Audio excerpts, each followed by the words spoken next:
हर महादेव।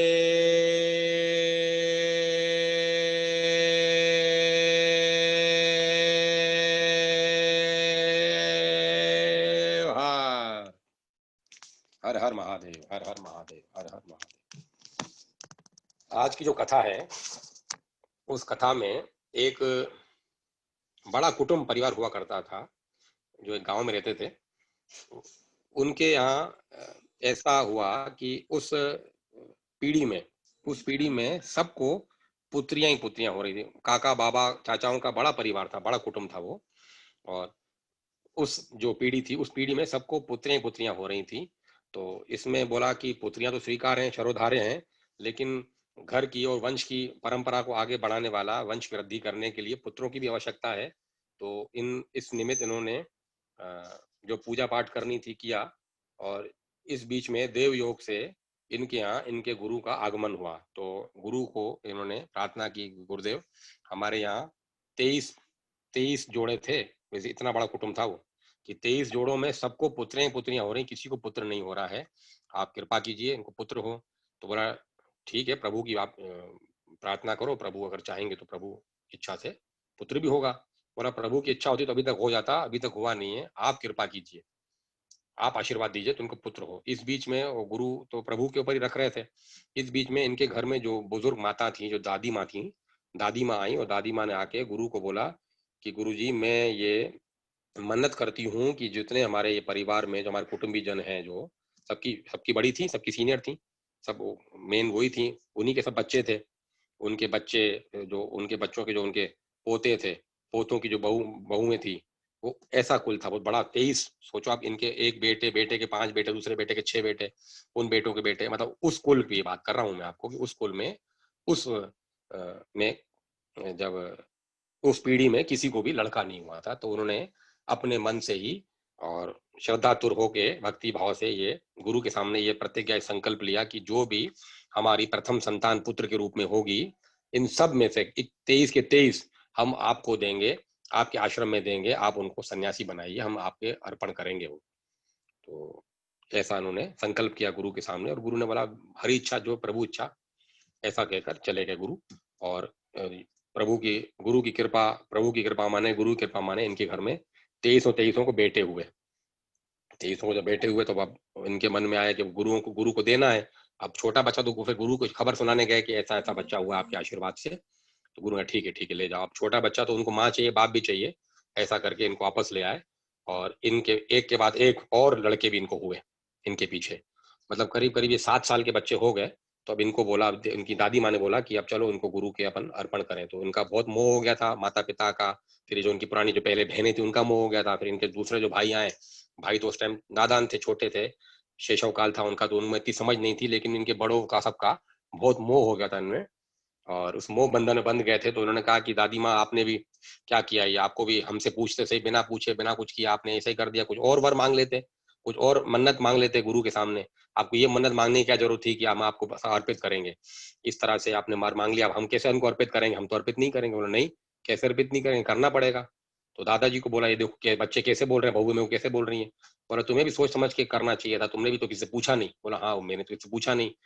तो वो तो उनका बोला कि मेरा अधिकार नहीं है बच्चों के ऊपर, मेरा भी तो अधिकार है। तो मैंने उस अधिकार बोध में ये मैंने एक कार्य किया। तो ये तो अब इनकी अवहेलना करना, इस बात को नहीं माने तो अनर्थ को न्योता देना, ये ठीक नहीं है। तो परिवार ने, सब ने एक स्वर में कहा कि नहीं, अब हम अपने बच्चे नहीं देंगे। केवल दादी एक तरफ खड़ी हुई थी।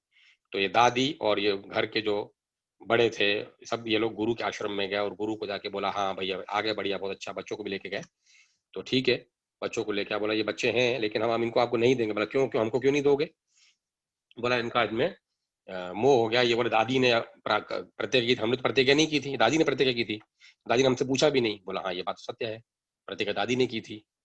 तो ठीक है, जो हरी इच्छा, आप ले जाओ उनसे, लेकिन आज दिन के बाद अब हमें आप लोग हमारे आश्रम में कभी मत आना, हमें कभी अपनी शक्ल मत दिखाना। यदि हम कभी उस गांव में भी आए तो अपने घर में पर्दे लगा लेना, हमें हमारी तरफ मुख मत करना, हमने आपका आज से त्याग किया। क्योंकि आप लोग अपने बात पे कायम नहीं रहे और अपने हिसाब से चल रहे हो, तो हमें अभी तो जो किया उसका कोई दोष नहीं है आपको, लेकिन अब अगर अपनी शक्ल आपने हमने दिखाई तो अपने दोष के आप भागी बन जाओगे। अपनी शक्ल हमको दिखाना मत, हमने आज से आपका त्याग किया। तो दादी माँ रोने लगी, बोला नहीं ऐसा क्यों कर रहे हो आप? बोला नहीं कोई बात नहीं, आपकी तो ऐसी इच्छा है पर इनकी इच्छा नहीं है, और आपका सत्य संकल्प था, आप तो अभी भी देने को अर्पित करने को तैयार हो, लेकिन आपका परिवार तैयार नहीं है, तो कोई बात नहीं। लेकिन गुरुजी लेकिन आपने हमारा त्याग कर दिया। बोला हाँ वो तो है, लेकिन इसमें कोई बात नहीं, इससे क्या बनता बिगड़ता है आपका? कुछ नहीं है, आपको तो वैसे कर्म करने, वैसे भक्ति भाव करनी है, आपको वैसे भक्ति भाव वैसे कर्म करते रहो, इसमें हम रहे नहीं रहे आपके साथ क्या है? आप चाहो तो किसी अन्य को गुरु बना लो, हमारी तरफ से कोई रोक टोक नहीं है। लेकिन ये हिदायत सबको दी जाती है कि अपनी शक्ल हमको अब आज दिन के बाद दिखाना मत। अगर दिखा दी शक्ल आज दिन के बाद तो फिर हम कुछ नहीं कर पाएंगे, फिर जो विपत्ति आपत्ति आएगी उसके आप स्वयं जिम्मेदार होंगे। अभी तक हम आपके इसलिए कोई भी अपशब्द नहीं कह रहे, आपको कोई भी हम ऐसी बात नहीं कर रहे हैं, अभी तक आप हमसे दोष से दूर हो, आप चले जाओ भले यहाँ से। तो ये लोग चले गए। ये वहां से जब चले आए तो दादा दादी बहुत व्याकुल, बहुत परेशान कि गुरु के दर्शन नहीं हो रहे। गुरु हमारे कुल गुरु हैं, कई पीढ़ियों से हमारी गुरु की परंपरा चली आ रही है, और अपने परिवार वालों को समझाएं, परिवार भी समझे नहीं, ना बहू समझे, ना पोते समझे, ना पोतियां समझे, ना कोई समझे। तो इस बीच में इन्होंने, बड़ा वियोग था, बड़ा दुख था इसमें, ये दोनों दादा दादी बीमार हो गए। इतने बीमार हो गए कि वेद का भी इलाज नहीं चल पाया, कुछ खाना पीना भी त्याग दिया इन्होंने। और इस बीच में जो इनके ये 23 बेटे थे, 23 जो पर पोते थे, जो पुत्र थे इनके, ये पोत्र इनके पास गए कि दादी माँ आप चलिए, हम हमें हमारे गुरु के हवाले कर दीजिए, उनको अर्पण कर दीजिए। बोला नहीं बेटा। तो ये जब इनके छोटे बच्चों के मुंह से सुना कि इनके मन में भी ये सत्यता है और त्याग भावना है, तो दादी माँ को और दादाजी को बड़ा प्रसन्नता हुई, बड़ी खुशी मिली। बोले नहीं बेटा, ये तुम्हारे माँ बाप मना कर रहे हैं इसलिए हम कुछ नहीं कर सकते इसमें। बड़ी खुशी हुई उनको, बहुत मतलब तृप्ति हुई कि हमारे बच्चे जो हैं ये सदाचारी निकले, गुरु की देन थे, गुरु के निमित्त आए थे, प्रभु ने गुरु के ही लिए हमको भेजे थे, तो वैसे संस्कार लेके आए हैं इस जन्म में भी। तो उनको बड़ी शांति हुई, बड़ी तृप्ति हुई। और इसी दिन इनके प्राण पखेरु उड़ गए, इनके 100 साल पूरे हो गए, और इन्होंने ये इहलोक त्याग दिया, ये देह का इन्होंने छोड़ दिए देह। तो इस बीच में समय चलता गया, समय अपना काम करता गया, और कुछ समय बाद ये जो गुरु को देने थे इनके पुत्र, ये 21 के 23 पुत्र बीमार हो गए। बीमार भी ऐसे बीमार कि अन्न जल छोड़ दिया उन्होंने, खाना ही छोड़ के, खा ही नहीं पा रहे थे, मतलब बात भी बड़ी कठिनाई से कर रहे थे। वेद को बुलाया तो वेद ने देखा, बोला इनकी नाड़ी सही चल रही है, हर तरह से इनकी मतलब जो भी है, न क्लिनिकली कोई परेशानी, न पैथोलॉजिकल कोई परेशानी है, मतलब किसी भी तरह से इनको अपन रोगी नहीं मान सकते। क्या वजह है? ईश्वर का कोप है या कुछ ऐसी प्रभु की ऐसी कोई करनी है जिसकी वजह से ऐसा कुछ है, हम कुछ नहीं बोल सकते इसमें, बिल्कुल ठीक है। लेकिन अब चूंकि गांव था तो गांव में सबको सब बातें मालूम चलती रहती हैं, और ये भी घर के वेद थे तो उनको जानकारी थी। बोला आपके बड़ों ने ये प्रतिज्ञा की थी कि हम गुरु गुरु को देंगे, तो गुरु का आपने अर्पण नहीं किया ये। अच्छा, गुरु को जब बोल के आए थे वहां पे, जब लेके गए थे गुरु को बोलने आए थे, तो गुरु ने कहा कि हम किसी से नहीं बोलेंगे, आप जाओ, आपकी हम बदनामी नहीं करेंगे, आपने नहीं किया। गुरु सत्य पे चलने वाले थे, बोला जो यहाँ से ले जाओ, यहाँ से चले जाओ यहाँ से, हम भी कभी गाँव में आएंगे तो इस राज को खोलेंगे नहीं कि आपने देने के बाद नहीं किया। तो ये भी सत्यवादी बन के आए, गाँव वालों को बताने कि गुरु के पास हम ले गए थे, गुरु ने हमसे नहीं लिया या कुछ भी नहीं बोला ऐसा करके, ताकि इनके ऊपर दोष नहीं आए। तो बोला आप वो गुरु को आपने अर्पण नहीं किया होगा या गुरु को अर्पण नहीं किया है। तो वो सब चुप हो गए, उन्होंने राज खोला नहीं, राज बताया नहीं, वो चुप ही रहे। तो बोला मेरे जो जो मेरी जो ज्ञान है उस हिसाब से मैंने इनको देख लिया, मेरे हिसाब से बिल्कुल ठीक है, अगर आपको लगे तो अंत गांव से, दूसरे शहर से, दूसरे राज्य से अपने दूसरे जो वरिष्ठ वेद हो उनको दिखाओ। उनको भी दिखाया लेकिन कुछ नहीं हुआ। इस बीच में जो गांव के जो बड़े बुजुर्ग थे उन्होंने भी देखा कि ये इस परिवार की बात जो सबको मालूम थे, जो अति प्रिय जो होते हैं, जो इष्ट मित्र होते हैं, उनको तो माते माते मालूम चलती हैं। तो उसमें जो बुद्ध जो वृद्ध जो वर्ग था उनको इस बात का ज्ञान था, तो बोला आप गुरु के पास नहीं जा रहे हो, गुरु के पास क्यों नहीं जा रहा? गुरु की तो मनाही थी, कैसे जाए गुरु के पास? इन्होंने राज खोला भी नहीं था। बोला नहीं, वो गुरु के पास, बोला आप जा रहे हो तो आप ही गुरु से प्रार्थना कर देना। बोला ठीक है, हम तो जा ही रहे हैं, हम तो गुरु से प्रार्थना कर देंगे।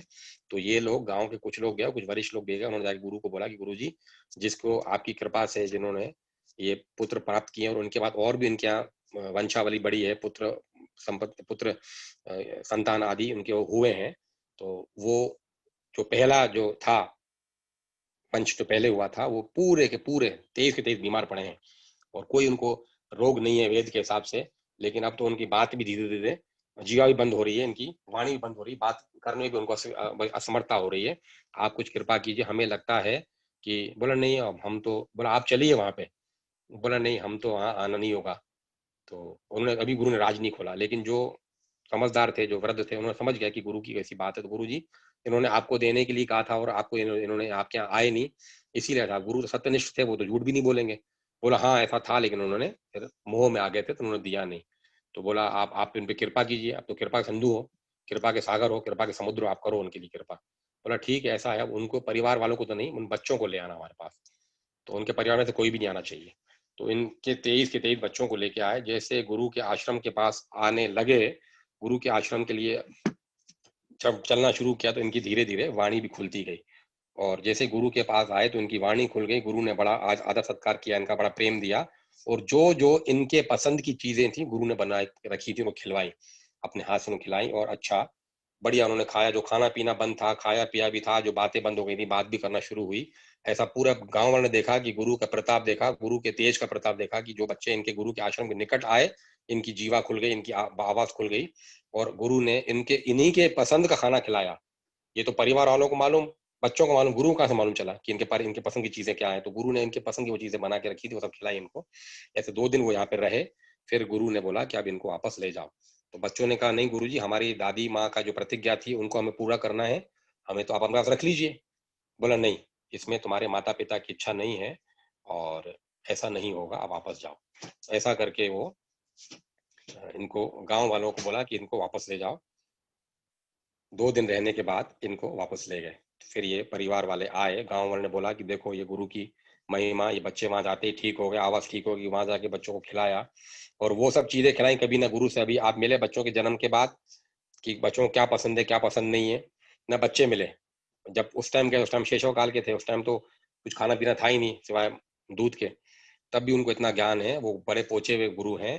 तो गुरु ईश्वर तुल्य हैं, आप उनको जिद मत करो, ये मोह के बंधन में मत बंधो, ये बच्चों को दे दो उनको। तब भी वो उस चीज को समझ नहीं रहे थे, गांठ नहीं रहे थे, और वो मोह में थे। तो ये रहे अपने पास ही। ऐसे करते करते जब बच्चे किशोर अवस्था को प्राप्त हुए, बच्चों को तो ज्ञान था, और बच्चे जिन बच्चों का खेलते थे वो भी उनको बोलते तुम लोग यहाँ क्यों रह रहे हो, तुम तो आओ, जाओ अपने गुरु के आश्रम में जाओ, तुम्हें तो तुम्हारे परिवार वालों ने वहां भेजा, बोला था देने के लिए। तो मतलब ये गांव में बात आम हो चुकी थी, चर्चा आम हो गई थी ये। जैसे जंगल की आग की तरह बात फैलती है, उस तरह ये बात फैल गई थी जंगल की आग की तरह। छोटा गांव था, छोटा कस्बा था उस हिसाब से। फिर जब इनके शादी की उम्र हुई तो इन्होंने शादी के लिए इनकार कर दिया। इस बीच में शादी की उम्र से पहले बता रहा हूँ मैं आपको, ये करीब 11 साल की जब उम्र हुई इनकी, तो ये भक्ति भजन में लग गए थे, भगवान के भजन में। और मंदिर जाके डेली इनका नियम था, रोज का इनका एक नियम था कायम का, वो जाके वहां पे भगवान की भगवत पूजा करते थे, भगवान के भजन करते थे। 23 के 23 लोग, इनकी पूरी मंडली बन गई थी, इनका पूरा संघ बन गया था। इस बीच में जैसे ये लोग गुरु के आश्रम में गए थे और इनकी जो व्याधि, जो इनकी रोग था, इनका जो भी कष्ट था वो जाता रहा था। उसी तरह से इन ये भी ऐसे, ईश्वर की ऐसी कृपा थी, गुरु की ऐसी कृपा माने, ईश्वर की ऐसी कृपा माने, जो भी रोगी, जो भी परेशान इनके सत्संग में जाता था वो ठीक हो जाता था। अब वो लोग समझते थे कि मंदिर में सत्संग कर रहे हैं इसलिए ऐसा हो रहा है, कि ये लोग ऐसा कर रहे हैं, पर जो भी रोगी आता था धीरे धीरे इनकी ख्याति बढ़ती जा रही थी। और जैसे बारिशों का समय था, तो बारिश समय अपने घर से निकल के मंदिर में जाने में असुविधा होती है, तो चौमासे में ये भजन कीर्तन का नियम चलता रहा, इनका अपने घर में करते थे। अच्छा, इनके घर में जब ये करते थे तब भी जो भी रोगी जन आते थे वो ठीक हो जाते थे इनकी आंखें। तो ये इनकी ख्याति अब सर्वविदित हो गई कि ये इनके ही चमत्कार है, ये गुरु के निमित्त इस संसार में आए हैं। तो गुरु ने इनको, प्रभु ने इनको विशेष कृपा करके भेजा है, अपने प्रिय जनों को इन गुरु के लिए भेजा है। मतलब ये संत हैं, ये चलती फिरती प्रभु हैं, ये चलते फिरते चलती फिरती सरिता है, ये गंगा है, ये जो सबके पाप धो रही है और कष्ट लोगों के हर रहे हैं। ये ऐसे संत जन है, ऐसी इनकी ख्याति होती गई। इस बीच में जब किशोरावस्था को प्राप्त हुए तो परिवार वालों ने शादी के लिए बोला, नहीं बोला हम विवाह तो नहीं करेंगे, हम तो सन्यासी रहेंगे, और आप हमसे हम में प्यार मत रखिए, आप हमें हमसे हमसे प्यार नहीं, आप उनसे जिन बच्चे हैं आपको उनकी शादी करवाइए, हम शादी। बोला ऐसा क्यों कर रहे बच्चा, हमसे तुमसे प्यार है। बोला नहीं, प्यार नहीं, अगर प्यार होता तो आप हमें हमारे अच्छे के लिए गुरु के पास भेज देते, हमारी दादी माँ का जो था वो उनका जो संकल्प था वो पूरा करते आप, आपका हमसे प्यार नहीं है। बोला नहीं, ऐसा क्यों बोल रहे हैं, हम हमारा तुमसे प्यार, तभी तो हमें तो गुरु जी का उसमें जाने नहीं दिया। बोला नहीं, प्यार नहीं है, ये मोह है, ये मोह है। मोह में और प्यार में फर्क होता है। मोह जो है, उस मोह के वश आप सिर्फ अपना स्वार्थ देखते हो, सामने वाले का क्या अच्छा है क्या बुरा समझ नहीं पाते हो, प्यार में अपने स्वार्थ को छोड़ के सामने वाले के लिए क्या अच्छा है वो करते हो। हमारे लिए तो वो अच्छा था, आपने हमारे लिए किया नहीं, अब आप हमसे मोह हटा लीजिए, अब हमसे आप हमारी अब उम्मीद मत रखिए। जब ये शब्द उन्होंने बोले तो उनको थोड़ा ठेस लगी, उनका जरा आत्म जागृति हुई, थोड़ा उनको ऐसा सदमा टाइप लग गया कि हम में अब आप अपनी वृत्ति हटा लीजिए, हमसे अपनी वृत्ति हटा लीजिए, मतलब ये हमसे वृत्ति हटाना मतलब हमसे दूर होइए आप। तो ऐसा जब इनको लगी बात तो उन्होंने गांव वालों को बोला कि भैया ये बच्चे शादी नहीं कर रहे हैं और हम गुरुजी के पास जा नहीं सकते, गुरुजी यहाँ पे आ नहीं सकते, तो आप ही लोग जैसे पहले हमने हमें कष्ट से अपने बच्चों को आपने उबारा था, अब फिर गुरुजी के पास जाइए और गुरुजी से प्रार्थना कीजिए कि बच्चों को समझाएं, बच्चे शादी करें, गृहस्थ जीवन अपना जो घर परिवार संसार में देखें। तो गांव वाले गए, तो गांव वाले ने गुरु जी को बताया, गुरु ने कहा ठीक है बच्चों को बुलाओ, तो गुरु जी ने बच्चों को बुलवाया। बच्चे जब गुरु जी के पास आए तो गुरु जी ने बोला आप शादी करो, विवाह करो, जो परिवार बोल रहे हैं वो करो, अपना जो ऋषि ऋण है, जो मातृ ऋण है, जो पितृ ऋण है, उससे ऋण हो जाओ, जो देव ऋण है उससे ऋण हो जाओ। बोला नहीं, यदि हम इस लोक में आए हैं तो आपके निमित्त आए हैं, आपकी वजह से आए। हमारी माँ, हमारी दादी माँ अगर संकल्प नहीं करती, अगर आपके यहाँ मन्नत नहीं मांगती तो हम आते ही नहीं। और अगर हम दादी माँ के मन्नत पे अगर हम आए हैं तो हम फिर आपके आश्रम में रहते। यदि आपके आश्रम में रहते आप हमारी विवाह करवाते? बोला नहीं सन्यासी विवाह नहीं करवाते हम, तो आप ब्रह्मचारी रहते। आपको बोला अभी हमें विवाह के लिए क्यों बोल रहे हो आप? बोला विवाह नहीं करेंगे, हमें तो आप कृपा कीजिए, हम अब आपके पास आ ही गए तो अब हम वापस परिवार में नहीं जाएंगे, अब हम यहीं रहेंगे, आपके पास ही रहेंगे। तो गुरु ने समझाया, बोला नहीं, जो जिन्होंने ये संकल्प किया था वो मृत्यु लोक में नहीं है, वो जीवित ही नहीं है, तो संकल्प भी खत्म। अब तुम्हारे परिवार वाले नहीं मान रहे तो अब तुम्हारे ऊपर, तुम्हारे परिवार के ऊपर कोई दोष नहीं इस बात का, जो चीज है ही नहीं उसके लिए अब क्या सोचना। बोला नहीं, हम यहाँ से नहीं जाएंगे। अच्छा, ये जो थे दृढ़ निश्चय थे, बहुत दृढ़ निश्चय थे, जो निश्चय कर लिया, जो संकल्प ले लिया उसकी पूर्ति करे, चाहे कैसी भी कठिनाई आ जाए, चाहे कैसा भी कष्ट आ जाए, उसको ये पूरा कर लेते थे, पार पा लेते थे। ईश्वर के दसों, प्रभु के गुरु के दसों हाथ सर पे थे इनके, चाहे अदृश्य रूप से, चाहे सूक्ष्म रूप से, चाहे परोक्ष रूप से थे, चाहे प्रत्यक्ष रूप से थे, पर थे। और ऐसा गुरु को ने कहा कि हम जाएंगे नहीं। गुरु ने बोला नहीं, अभी हम आपको नहीं रख सकते, बिना आपके माता पिता की आज्ञा से हम ये नहीं कार्य नहीं कर सकते। बोला नहीं, मेरी माता पिता को हम तो बोल के आए, तभी तो उन्होंने हम आपके यहाँ भेजा है समझाने के लिए, और अगर हम समझते तो हम आ जाते, अगर हम नहीं समझेंगे तो हम तो उनका ही था कि हमसे अब मोह हटा लीजिए। बोला ऐसे जिद मत करो, जिद से ये कार्य नहीं होते हैं, मुझे भी अपने स्तर पे नहीं अपने गुरु से आज्ञा लेनी पड़ेगी। गुरु ने कहा अपने गुरु से आज्ञा लेनी पड़ेगी। बोला ठीक है ना, हम यहीं बैठे हुए हैं, आप गुरु से आज्ञा लीजिए। तो हमने अन्न जल त्याग दिया था आपके यहाँ आके, हम बिल्कुल हुष्ट पुष्ट हो गए थे, हमारा फिर नया जीवन हुआ, पहले भी जन्म लिया तो आपकी वजह से लिया, दूसरा जन्म भी हमने आपने हमको दिया, हमने हमारा खाना पीना छूट गया था, और अभी भी हम आपके आश्रम में आए हैं तो आज से हमने अन्न जल छोड़ा।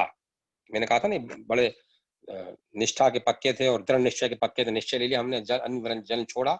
आप गुरु जी से पूछ लीजिए, अभी पूछ लीजिए, कल पूछ लीजिए, हम ही बैठे, हम नहीं जा रहे वापस। तो ये गुरु ने कहा ये बड़े जिद्दी किस्म के हैं। तो गुरु ने अपने गुरु से बोला कि ये ऐसा ऐसा वृतांत पूरा सुनाया उनको। तो गुरु ने बोला ये जो है, ये इतने सत्य संकल्पित लोग हैं, ये इतने ये दृढ़ निश्चयित लोग हैं ये, कि इन्होंने अगर निश्चय कर लिया तो इसके सामने प्रभु को भी झुकना पड़ेगा। तुम्हारी मेरी तो बात ही नहीं है, प्रभु को भी इनकी बात माननी पड़ेगी। तो ये जो बोल रहे हैं इनकी बात मान लो, इनको सन्यासी जीवन जीने की आज्ञा दे दो, अपने आश्रम में रखो और इनको दीक्षा दो। तो बोला अभी बिना इनकी माता पिता की आज्ञा के कैसे करूं? बोला मेरी तो तुम्हें आज्ञा है, तुम इनको रख सकते हो। तो गुरु ने फिर आके इनको बोला कि गुरु ने मेरे को आज्ञा दे दी है, लेकिन मैं चाहता हूँ कि अपनी माता पिता की आज्ञा लो। तो गांव वाले भी देख ही रहे थे, तो गांव वालों को बोला था उन्होंने देख ही लिया है कैसे हमारा था, कैसे हम आए हैं, तो यही जाके अपने परिवार वाले हमारे घर व परिवार में बोल देंगे। बोले नहीं, अगर बोलो तो अच्छा है। तो बोलो, गाँव वाले बोला कि हम बता देंगे उनको, हम मना लेंगे उनको। तो ऐसा करके इन्होंने वो संन्यास जीवन लिया। और ये इनकी बात कथा लंबी है, बहुत लंबी है, और उन्होंने संसार में वो कार्य किए। अब गुरु के आने से पहले ही जो अपने केवल भजन मात्र में जो शामिल होता था उनके दुख का निवारण हो जाता था। तो सोचो, जब ये साक्षात रूप से, परोक्ष रूप से, इसमें प्रत्यक्ष रूप से जब उतरे हैं इस क्षेत्र में, तो उन्होंने ढंगा बजा दिया हरि नाम का।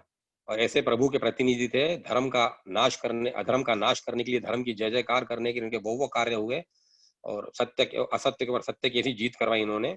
और इनका आज भी चर्चा होती है, क्या वो सत्य संकल्पित थे? भगत हो तो ऐसे, प्रभु को मानने वाला तो ऐसे हो, ऐसे वो सत्य संकल्पित थे। मतलब मैं इनकी जीवनी को शब्दों में नहीं बांध पाऊंगा, बांधने की कोशिश करूंगा तो बहुत लंबी हो जाएगी। ऐसा करके एक बार क्या हुआ, इनके गुरु के पास नित्य चतुर्भुज नारायण भगवान आया करते थे। तो जब फिर इनके पास आया करते थे गुरु के पास, तो जब ये गुरु के पास आते थे उस टाइम नहीं आते थे, तो ये बात इनको ज्ञात नहीं थी, इन 23 को ज्ञात नहीं थी। तो गुरु के पास जब बैठे रहते काफ़ी समय तक गुरु बोलते थे, "अब उनको तुम यहाँ बैठे हो।" तो नारायण जी भगवान को बोलते थे, "अब आ नहीं रहा।" बोला, "नहीं, ये तुम्हारे जो 23 शिष्य हैं ना, ये ऐसे ज़िद्दी हैं, अगर इनके हाथ में मैं लग गया, इनको अगर मैं दिख गया, तो मुझे छोड़ेंगे नहीं, मुझसे वो सब कार्य करवा बैठेंगे, जो कार्य करने में थोड़ा मैं सोच-विचार करूँ। लेकिन मुझे अगर ये बोलेंगे, तो फिर मुझे अपना सोच-विचार छोड़ के भी इनकी बात माननी पड़ेगी। इसीलिए मैं इनके हत्थे नहीं चढ़ना चाह रहा, मैं इनके पास नहीं आना चाह रहा, इनसे दूरी रहना चाहता हूँ कि इन्होंने अगर जो निश्चय कर लिया, तो ये पूरा ही करेंगे, ज़िद करते ही अपनी पूरी मानते ही हैं।" मतलब ऐसी और भी इनके पराक्रम, ऐसी और भी इनकी उपमाएँ, व्याख्याएँ आख्यान ऐसे हो चुके थे, ऐसे इनका जीवन में ऐसे कई घटनाएँ हो चुकी थी, ऐसे कई इनके कार्य हो चुके थे, इसी के लिए उन्होंने बोला। तो गुरु ने बोला, "ठीक है प्रभु, जैसी आपकी माया, जैसी आपकी इच्छा।" इस बीच में ये गुरु के आके बैठे रहते थे, तो गुरु ने बीच में कई टाइम बाद इनको बोला कि तब तुम जाओ, तो प्रभु हमारे पास आएँ। बोला, "मतलब? हम जाएँ फिर प्रभु आपके पास आएँ, मतलब क्या होता है?" बोला, "वो प्रभु तुम जब होते तो प्रभु आते नहीं है, तुम जब जाते तो प्रभु आते।" बोला, "ऐसा क्यों?" तो उन्होंने बताया गुरु ने प्रभु ने ऐसा था मुझे कहा था। बोला, "ऐसे कैसे कहा था प्रभु ने आपको? हमारे होते प्रभु आपके पास नहीं आएँगे?" बिल्कुल आएँगे, देखो प्रभु आपके पास कैसे आते हैं। गुरु को बोला, "क्या करोगे तुम, ऐसा क्या करोगे?" बोला, "आप बैठो।" गुरु को बिठाया और गुरु के चारों तरफ घेर के बैठ गए गुरु को, और गुरु के वस्त्र को सिर्फ पकड़ा इन्होंने। गुरु के वस्त्र को पकड़ा, गुरु को छुआ भी नहीं, गुरु के वस्त्र को छुआ, और इन्होंने जो भगवान की धुन लगाना शुरू की है, धुन लगाए, अभी कुछ समय हुआ था कि गुरु का शरीर मतलब उस स्थान छोड़ के पृथ्वी से ऊपर उठने लगा। जैसे नहीं आदमी जैसे कहते हैं छठी इंद्रिय जब अपनी सक्रिय हो जाती है, जब 11वें द्वार पे अपने जब प्राण पहुँच जाते हैं, तो फिर वायु मार्ग से आदमी कहीं भी जा सकता है, यहाँ से वहाँ जा सकता है। तो ऐसी बहुत सारी अ, अनंत ईश्वर की अनंत माया है, क्या-क्या उनका वर्णन करें, क्या-क्या उनका बखान करें। खैर आप मूल बात पे आओ। जब उन्होंने भगवान का नाम जप शुरू किया, तो गुरु सहित ये सब 23 के 23 लोग गुरु भी हवा में उठने लगे। तो बोला भगवान नारायण, यदि आप अभी के अभी हमारे गुरु के पास नहीं आते हैं, गुरु को दर्शन नहीं देते हैं, तो आप नहीं आएँगे तो हम ही गुरु के साथ आपके वैकुंठ में पहुँच जाएँगे। तत्काल हमारे गुरु की इच्छा पूरी कीजिए और आप गुरु को दर्शन दीजिए, नहीं तो हम अभी चले आपके पीछे, आपके पास आए, अभी आए। ऐसा करके वहीं पे श्री हरि नारायण प्रकट हुए, गुरु को दर्शन दिया, इनको दर्शन दिया। ऐसी इनकी जय-जयकार की लीला है, क्या बोलें? कैसे-कैसे महाविभूतियाँ प्रभु की हुई हैं। तो जैसे प्रभु ने गुरु के निमित्त भेजी थी, तो ऐसी विभूतियाँ थीं जो इनको भेजना चाहिए था। एन केन प्रकरण कैसे भी करके फिर वो गुरु के पास आए, और ऐसे करके इनकी लीलाएँ हुई, और अंत में इन्होंने ऐसे परम पद को प्राप्त किया। तो बोलो लक्ष्मी नारायण की जय। भोले बाबा हर हर महादेव, शिव शक्ति की जय। समस्त संतों, भक्तों, महंतों की, धर्मात्माओं की, पुण्यात्माओं की, पूजनियों की जय। इन सभी संतों की जय। आज के आनंद की जय। कथा हुई समाप्त, और जेठानंद जी को अनम्यूट करो, मुझे बात करनी